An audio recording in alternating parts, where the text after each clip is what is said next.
Hey guys, I'm Kaveri and I'm from Ahmedabad City. So today I'm here to talk about my experience with the IELTS academic test. I'm basically planning to go to Europe for my MBA, and EU provides a lot of options for 1 year MBA. So that is why I chose EU. Now IELTS is a widely accepted English language test, and that's why I chose it.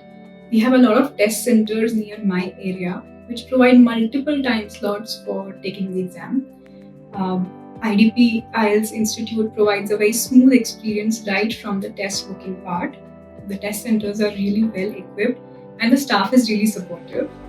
Now, I scored an overall band of 8 and my highest score was in the listening section.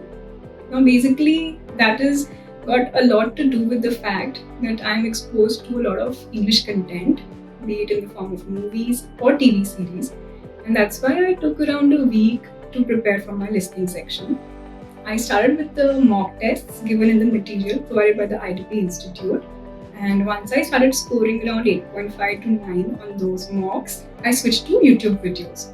So I browsed online for tough listening tests and practiced them. And I think you should make sure to practice all types of questions before actually going for the exam. IELTS is a very structured and a logical format for the test, and I feel that it basically just tests your ability to converse in and understand English. So I think you should just go for it with an open mind without listening to any kind of rumors. Lastly, I would just like to say that on the day of your exam, just calm yourself down, take a few deep breaths, and I'm sure you'll do well. All the very best.